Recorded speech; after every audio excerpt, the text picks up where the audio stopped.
Hello everyone. तो कल हमने पढ़ी थी डाल्टन्स एटॉमिक थियरी और उसकी लिमिटेशंस। ठीक है, उसकी लिमिटेशंस के वजह से हमें एक नई थियरी देखनी पड़ेगी। ठीक है, तो आज हम पढ़ने जा रहे हैं मॉडर्न एटॉमिक थियरी।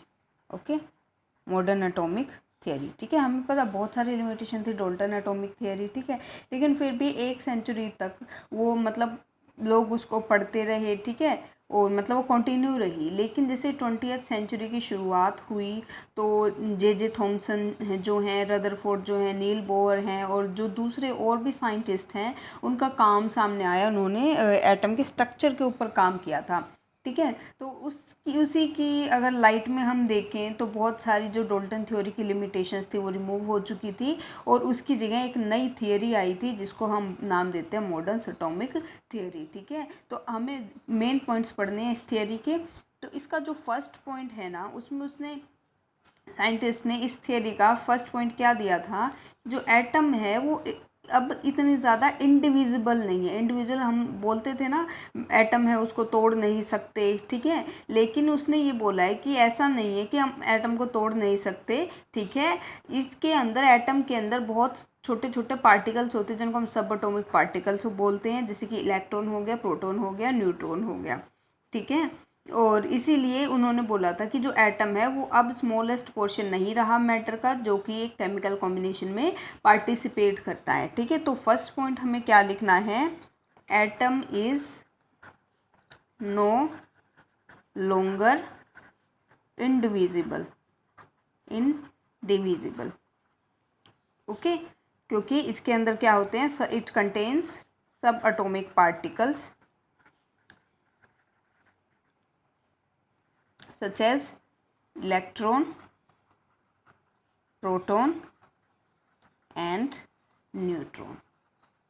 ओके, और इससे भी ज़्यादा पार्टिकल्स मतलब आज के ज़माने में मिलते हैं। ठीक है, हमें उन्हें नहीं पढ़ना, हमें तो सिर्फ ये पढ़ना है। ठीक है, ओके, लेकिन फिर भी हम ये मानते हैं आज भी कि जो एटम है वो स्मॉलेस्ट पोर्शन है मैटर का, जो कि किसी केमिकल कॉम्बिनेशन में पार्टिसिपेट करता है। ठीक है, ये पॉइंट हमें बहुत अच्छे से याद करना है, ध्यान रखना है। ठीक है, अब इसका सेकंड पॉइंट क्या हो जाएगा, इसका सेकंड पॉइंट हो जाएगा, देखो क्या बोला था अभी, देखो जो उसने क्या बोला था कि जो एलिमेंट है, एक एलिमेंट है उसके सारे एटम्स सिमिलर होंगे। ठीक है, लेकिन अभी मॉडर्न एटॉमिक थ्योरी क्या बोलती है, एक एलिमेंट के सारे एटम सिमिलर हो भी सकते हैं और नहीं भी हो सकते। ठीक है, हमें ऐसे सेम एलिमेंट के ऐसे एटम्स मिलते हैं जिनका एटॉमिक मासेस डिफरेंट है। ठीक है, तो उनको हम क्या बोलते हैं, आइसोटोप्स बोलते हैं। ठीक है, तो इसको लिखेंगे कैसे हम, all atoms of an element may not be similar, may not be similar. Okay, क्यों, एग्जाम्पल ले लें हम, क्या है ये, आइसोटोप का कॉन्सेप्ट है। आइसोटोप क्या होते हैं, isotopes are the atoms of same element having same atomic number but different mass number. ठीक है, वो आइसोटोप होता है। तो एग्जांपल के लिए अगर हम लें, क्लोरीन के आइसोटोप ले लेते हैं। ठीक है, क्लोरीन के 2 आइसोटोप मिलते हैं हमें, एक तो क्लोरीन 35 और एक क्लोरीन 37। ठीक है, इन दोनों का एटॉमिक नंबर तो सेम होता है, लेकिन मास नंबर एक का 35 है, एक का 37 है, और इनको हम आइसोटोप्स बोलते हैं। ठीक है, तो हमने क्या किया यहाँ पे, ये क्या है, एटम तो सेम है लेकिन सिमिलर नहीं है ये। ठीक है, ओके। थर्ड पॉइंट यहाँ से क्या आएगा, थर्ड पॉइंट में उसने ये बोला कि ऐसा नहीं है, उन्होंने डाल्टन एटॉमिक थियरी ने क्या बोला था कि डिफरेंट एलिमेंट्स के एटम सेम नहीं हो सकते। ठीक है, लेकिन मॉडर्न एटॉमिक थियरी ने बोला कि जो एटम्स हैं अलग अलग एलिमेंट्स के, वो उनके सेम एटॉमिक मास हो सकते हैं। ठीक है, उनके सेम एटॉमिक मास हो सकते हैं, मतलब अलग अलग हमारे पास एलिमेंट्स हैं और उनके एटॉमिक मासेस क्या हैं, सेम है। ठीक है, तो हो गई ना एनालॉजी।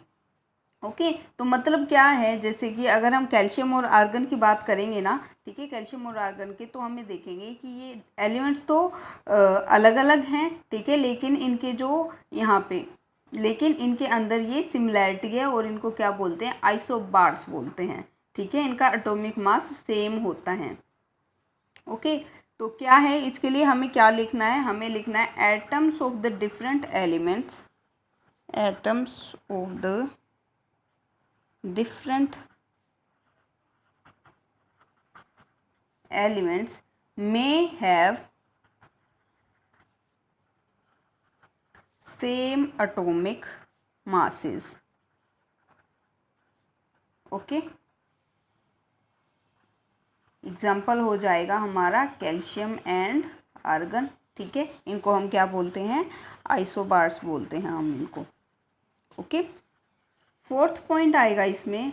अब देखो हमने क्या बोला था, हर लॉ के अंदर हमने बोला था कि जब भी जो एटम्स हैं अलग अलग एटम्स कंबाइन करेंगे, केमिकल कॉम्बिनेशन में पार्टिसिपेट करेंगे, तो वो सिंपल होल नंबर रेशियो में पार्टिसिपेट करेंगे, ठीक है।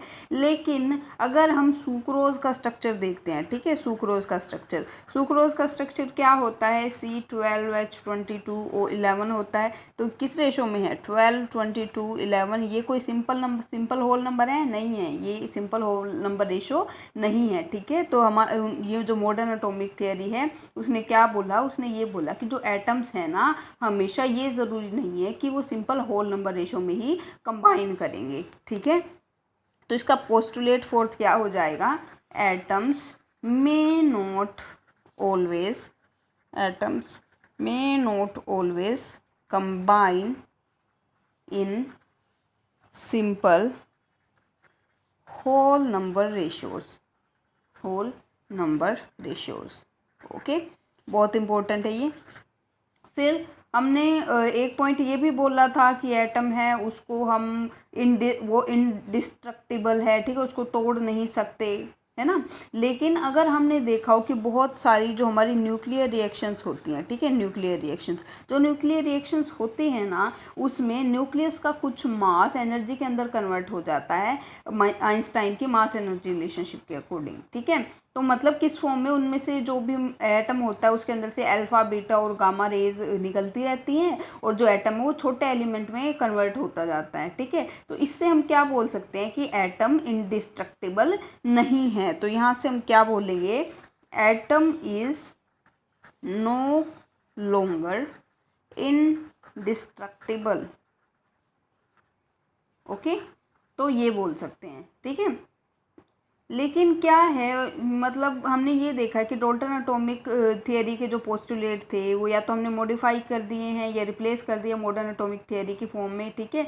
लेकिन जो कंट्रीब्यूशन ने डाल्टन ने दिया था, ठीक है, एटम की तरफ, और जो ये केमिकल कॉम्बिनेशन ऑफ एटम की तरफ, ठीक है, ये बहुत ज़्यादा अच्छे से दिया था उसने। तो इसीलिए उनको आज भी फादर ऑफ केमिस्ट्री माना जाता है, ठीक है, ट्रूली उनको ही माना जाता है फादर ऑफ केमिस्ट्री। तो अभी हम लोग करने वाले हैं एवोगैड्रोस हाइपोथेसिस। बहुत इम्पोर्टेंट टॉपिक है ये, एवोगैड्रोस हाइपोथेसिस। ओके, तो हमने क्या पढ़ा था, जब भी हमने गेलुसाक्स लॉ ऑफ कंबाइनिंग वॉल्यूम पढ़ा था, हमने ये कंक्लूजन निकाला था उससे कि जो गैसेस हैं वो हमेशा सिंपल होल नंबर रेशोज़ में कंबाइन करेंगी, ठीक है।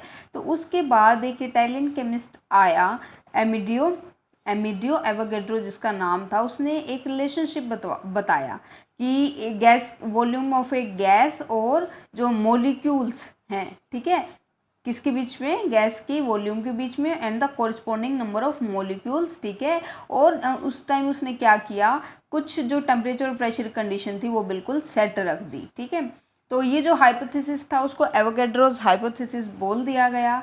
उसके अंदर उसने क्या बोला कि under similar conditions of temperature and pressure equal volumes of all gases contain equal number of molecules, ठीक है। मतलब क्या है कि अगर हम टेम्परेचर और प्रेशर की कंडीशन सिमिलर रख दें, तो अगर हम इक्वल वॉल्यूम्स लेते हैं सारी गैसेस के, ठीक है, तो उसके अंदर इक्वल नंबर ऑफ मॉलिक्यूल्स रहेंगे, ठीक है। तो इसको लिखना कैसे है, इसको हम, इसकी स्टेटमेंट है, under similar conditions of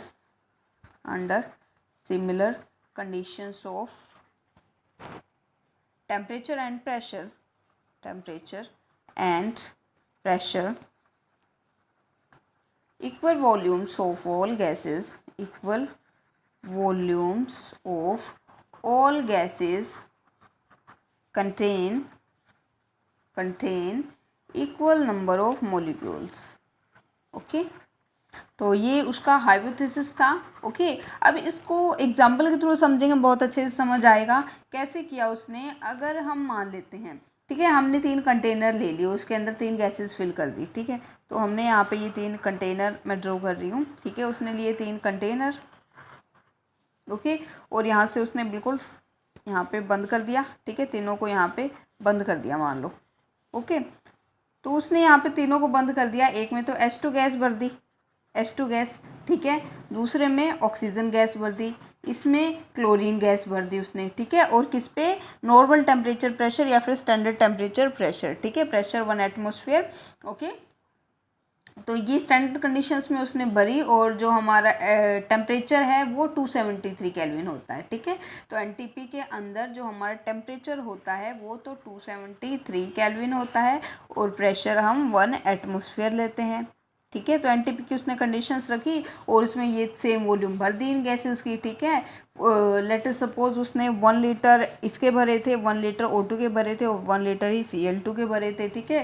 फिर उसने क्या ऑब्जर्व किया कि इन कंडीशंस के ऊपर जब ये कंडीशन सेम थी तो तीनों के अंदर इनकी वॉल्यूम भी सेम थी, तो तीनों के अंदर सेम नंबर ऑफ मोलिक्यूल्स थे, ठीक है। फॉर एग्जांपल अगर मैं मान लूँ इसके अंदर 8 मोलिक्यूल्स हैं, ठीक है, तो इसके अंदर भी 8 ही मोलिक्यूल्स थे, और इसके अंदर भी 8 ही मोलिक्यूल्स होंगे, ठीक है। तो ये था उसका हाइपोथेसिस कि अगर हम टेम्परेचर और प्रेशर की कंडीशंस को सिमिलर रखें तो equal volumes of all gases contain equal number of molecules, ठीक है, ओके। तो ये था हमारा एवोगैड्रोज हाइपोथेसिस। तो अभी हमें देखना है कि जो हमारा एवोगैड्रो हाइपोथेसिस था और जो डाल्टन्स एटॉमिक थियरी थी, क्या कोई रिलेशन है या फिर कोई डिफरेंस है, ठीक है। तो अब देखो, एवोगैड्रो जो हाइपोथेसिस था ना, वो मॉडिफिकेशन था किसका, बर्जीलियस हाइपोथेसिस का, बर्जीलियस हाइपोथेसिस। अब जो ये बर्जीलियस हाइपोथेसिस था, इस हाइपोथेसिस के अकॉर्डिंग क्या था, equal volumes of all gases under similar conditions of temperature and pressure contain equal number of atoms, ठीक है। हमने यहाँ पे equal number of molecules बोल दिया। एवोगैड्रो केस में उसने बोला था अगर हम टेम्परेचर और प्रेशर कंडीशन सेम लगाते हैं तो उसके अंदर सेम नंबर ऑफ एटम्स रहेंगे, ठीक है। तो अगर इसकी स्टेटमेंट कोई पूछ लेता तो ईजी है, हमें जस्ट मोलिक्यूल की जगह एटम लिखना है। तो इसको कैसे लिखेंगे, equal volumes of all the gases under similar conditions of under similar conditions of temperature and pressure contain equal number of atoms, okay. तो इसने एटम्स के बारे में बात की थी और उसने मोलिक्यूल्स के बारे में बात कर दी थी, ठीक है। तो जब ये जो हाइपोथेसिस था ये अप्लाई किया गया केमिकल रिएक्शंस के ऊपर, ठीक है, और कैसी केमिकल रिएक्शंस जो कि गैसेस में हो रही है, तो उन्होंने क्या पाया कि जो एटम्स है उनके अगर हम फ्रैक्शन भी लेते हैं, फ्रैक्शन का मतलब क्या है, जो जैसे कि हमारे हाफ एटम हमने ले लिया, ठीक है, तो अगर वो भी इन्वॉल्व हो रहे हैं किसी केमिकल रिएक्शन में, ठीक है, तो उन्होंने ये बोला कि मतलब इस हाइपोथेसिस को जब हमने गैसेस के ऊपर लगाया तो उन्होंने ये देखा कि जो फ्रैक्शन है एटम्स की वो भी कंबाइन हो रहे हैं केमिकल रिएक्शन में, ठीक है। लेकिन हमें पता है हाफ एटम होता है किसी भी एलिमेंट का, वो तो एग्जिस्ट ही नहीं करता डाल्टन एटॉमिक थियरी के अकॉर्डिंग, ठीक है। डाल्टन एटॉमिक थियरी क्या बोलता है कि एक एटम होता है वो सबसे स्मॉलेस्ट है, ठीक है। तो एक क्लैश था इन दोनों व्यू पॉइंट्स के बीच में, तो जो एवोगैड्रो था उसने इसको रिमूव किया और एक बहुत ही क्लियर डिफरेंस बताया एटम और मॉलिक्यूल के बीच में, ठीक है। तो उसने एटम और मॉलिक्यूल दोनों को अलग अलग डिफरेंस से बताया। तो उन्होंने क्या बोला कि जो एटम है ना वो स्मॉलेस्ट पार्टिकल है किसी एलिमेंट का, जो जिसकी इंडिपेंडेंट एग्जिस्टेंस हो भी सकती है और नहीं भी हो सकती, ठीक है। तो उसने एटम की क्या definition the, atom is the smallest particle of an element, smallest particle of an element which